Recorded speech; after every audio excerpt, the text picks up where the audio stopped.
నమస్తే. ఏపీలో అభివృద్ధి శరవేగంగా జరుగుతుంది. అయితే ఇదే నేపథ్యంలో కేంద్ర మంత్రి అశ్విన్ వైష్ణవ్ గారు 2 ఇండస్ట్రియల్ హబ్బులు ప్రకటించారు. వీటి గురించి పూర్తి వివరాలు మనతో పాటు సీనియర్ జర్నలిస్ట్ సత్యమూర్తి గారు ఉన్నారు. వారిని అడిగి తెలుసుకుందాం.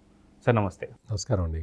ఏపీలో అభివృద్ధి శరవేగంగా జరుగుతుంది, పరుగులు పెడుతుందని చెప్పి కూడా అనుకోవచ్చు. గతంలో చూస్తే పూర్తిగా మరుగున పడినటువంటి ఒక ఏపీ ఇప్పుడు చాలా పరుగులు పెడుతుందని చెప్పుకోవచ్చు. అయితే ఇదే నేపథ్యంలో కేంద్ర మంత్రి అశ్విన్ వైష్ణవ్ గారు 2 ఇండస్ట్రియల్ హబ్బుల గురించి ప్రకటించారు. వాటి పూర్తి వివరాలు ఏంటి అంటే ఏం చెప్తారు? ఏంటంటే మనం చూస్తున్నాం మెయిన్గా ఏంటంటే చంద్రబాబు నాయుడు కాన్సెప్ట్ ఏంటి అంటే ఇప్పుడు సంపద సృష్టించడం ద్వారా సమాజంలో నిరుద్యోగ యువకులకి ఉపాధి కల్పించటం, పేదరికాన్ని దూరం చేయటం.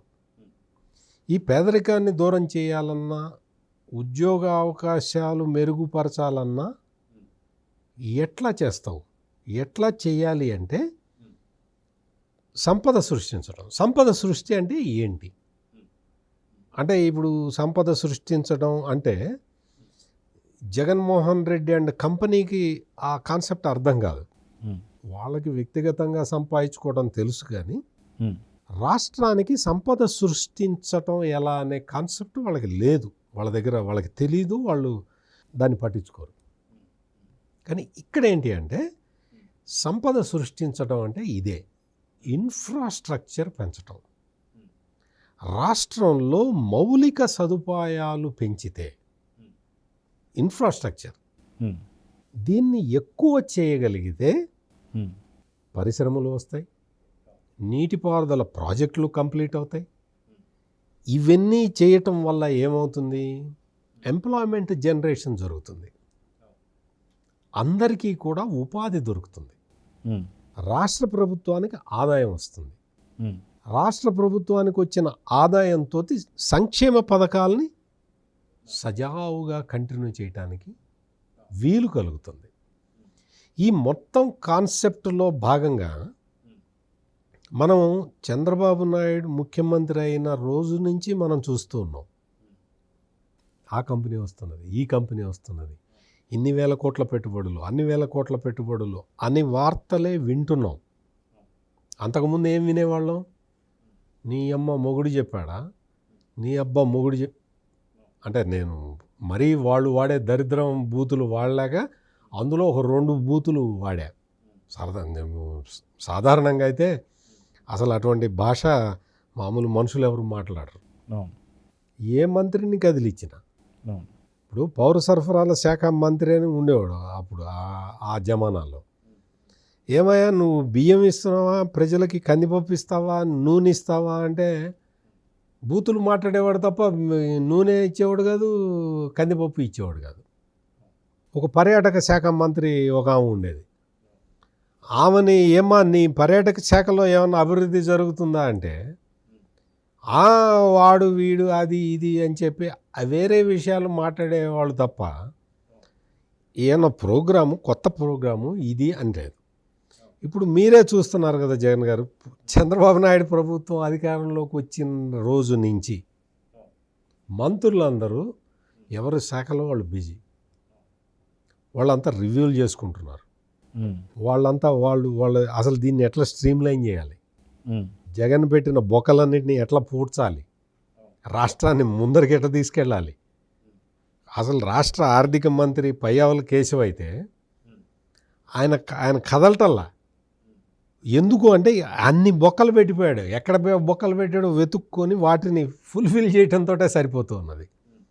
అంటే మనం అంటే ఎంత ప్రభుత్వం మారంగానే డెవలప్మెంట్ వైపు ఎట్లా పరుగులు పెడుతుందో చూడండి.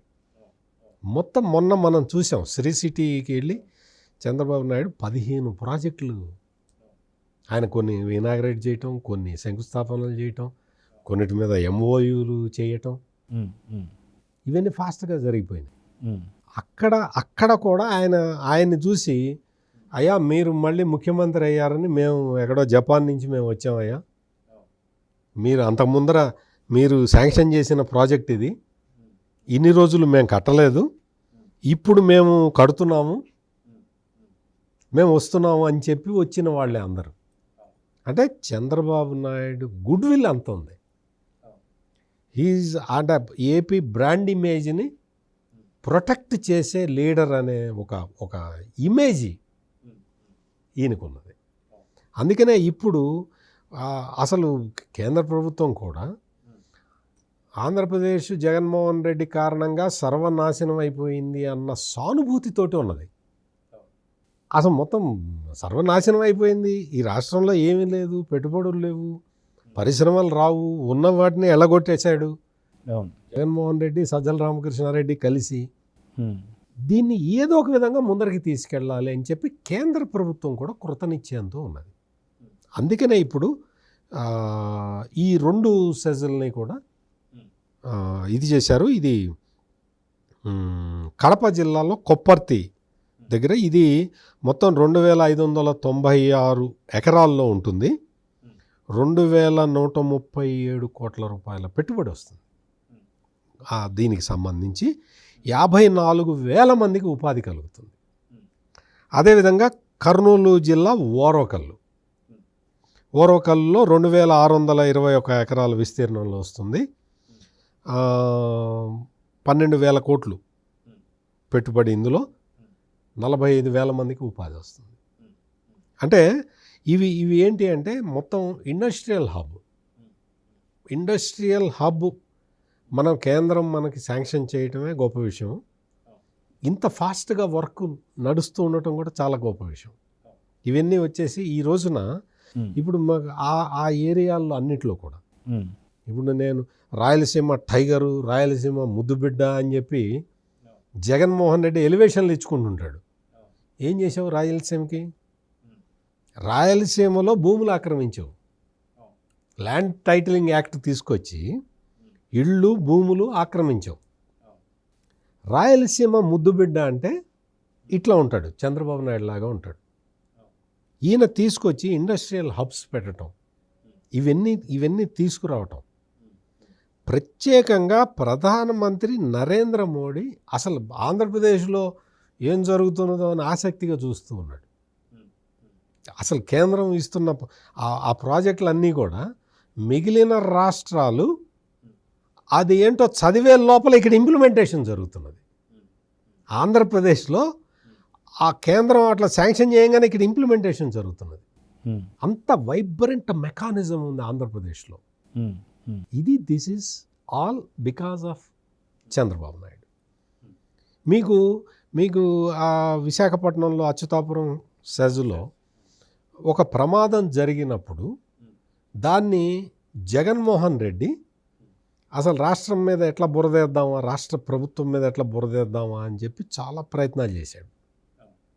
నువ్వు ₹1 కోటి పరిహారం ఇవ్వండి, నువ్వు చెప్పేది ఏందా అని చెప్పి ఆ జగన్మోహన్ రెడ్డి చెప్పక ముందరే ₹1 కోటి పరిహారం అందజేశాడు. ఆ యాక్చువల్గా ఎక్కడైతే అచ్యుతాపురం సెజులో ఈ ప్రమాదం జరిగిందో ఆ కంపెనీ జగన్మోహన్ రెడ్డి వాళ్ళకి సంబంధించింది. కానీ చంద్రబాబు నాయుడు ఆ విషయాలు ఏవి చెప్పలేదు బయటికి. ఏదైనా సరే నిబంధనల ప్రకారం జరగాలి. ఇప్పుడు నేను తీసుకొచ్చి ఇక్కడ ఏదో ప్రమాదం జరిగింది కదా అని నేను పరిశ్రమలని టార్గెట్ చెయ్యను అని క్లియర్గా చెప్పాడు చంద్రబాబు నాయుడు. అంటే ఒక లీడర్కు ఉండాల్సిన లక్షణం ఇది. రాష్ట్రాన్ని ఎట్లా అభివృద్ధి చేయాలి, ఏదో జగన్మోహన్ రెడ్డి అన్నాడు కదా అని చెప్పి కంపెనీల మీద యాక్షన్లు తీసుకోవటం మొదలు పెడితే ఏ కంపెనీ రాదు. అందుకని ఆ విషయాన్ని ఇప్పుడు ఇక్కడ ఇన్ని పొరపాటు జరిగింది, ఇటువంటి పొరపాట్లు జరగకుండా ఏం చర్యలు తీసుకోవాలి అని ఆలోచించాలి తప్ప కంపెనీలని టార్గెట్ చేయకూడదు. జగన్మోహన్ రెడ్డి ఏం చేశాడంటే కంపెనీలని టార్గెట్ చేశాడు. ఎందుకు?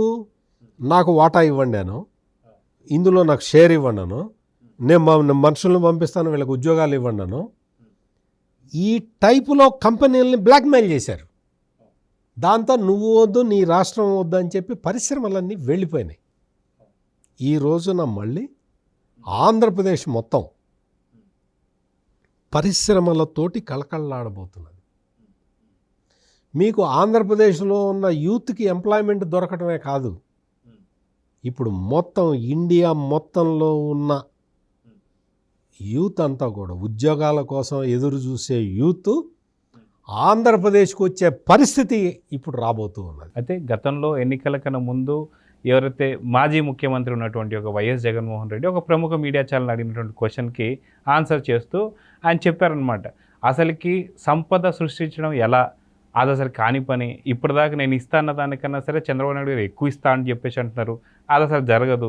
సంపద అంటే ఏమీ లేదు, ఒక గొర్రెల పెంపకము లేదంటే ఒక చేపల పెంపకం, ఇవే, ఇంతకన్నా ఇంకా చేసేది ఏం లేదు, దానికన్నా మించి చేయగలిగింది ఏవీ లేదు అని చెప్పేసి అన్నీ చెప్పాడు జగన్మోహన్ రెడ్డి. ఈ వ్యాఖ్యను అసలు ఎలా చూడాలంటే? ఇదే కాదు, అసలు ఇంకొక విషయం చెప్పాడు.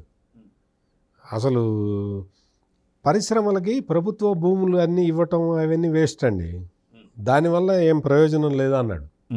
మరి ఇప్పుడు 1,00,000కు పైగా ఉద్యోగాలు వస్తున్నాయిగా ఈ 2 సెట్స్. ప్రభుత్వం ల్యాండ్ వాటర్ ఇవ్వకుండా నీకు పరిశ్రమలు ఎట్లా వస్తాయి?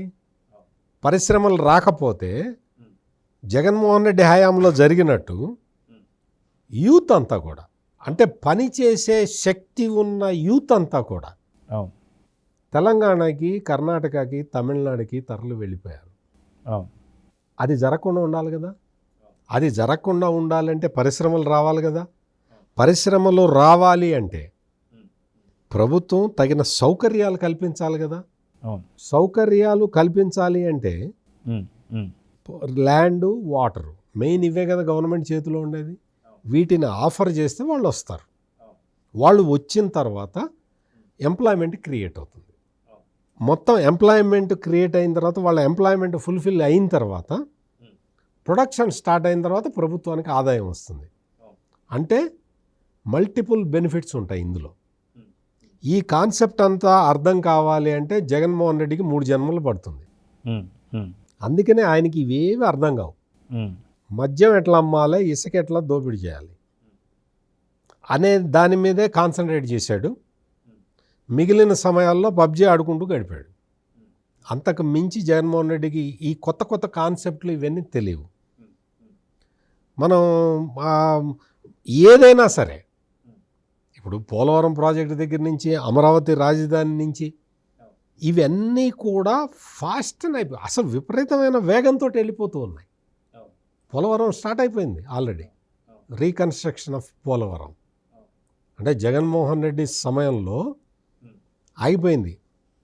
ఇప్పుడు అది మళ్ళీ మొదలైంది. అందుకని జగన్మోహన్ రెడ్డికి అర్థం కాని ఈ కాన్సెప్టు రాష్ట్ర ప్రజలందరికీ అర్థమైంది. అందుకనే అందరూ కూడా చంద్రబాబు నాయుడు ఏం చేస్తున్నాడు, ఈరోజు ఏం చేశాడు, ఈరోజు ఏం చేశాడు అని ఆసక్తిగా ఎదురు చూస్తున్నారు. ప్రజలు ఆసక్తిగా ఎదురు చూస్తున్నారన్న విషయం ముఖ్యమంత్రి చంద్రబాబు నాయుడికి తెలుసు. కాబట్టి ఆయన ఒక క్షణం కూడా వృధా చేయకుండా అన్ని రకాల ప్రయత్నాలు చేస్తున్నాడు. ఇప్పుడు ఆయన చేస్తున్న ప్రయత్నాలకి ఫలితం ఇది. సో చూద్దాం సార్, మొత్తానికి ఈ 100 రోజులు గడవక ముందే ఇంకా ఇంత మంచి సెజ్లు వస్తున్నాయి.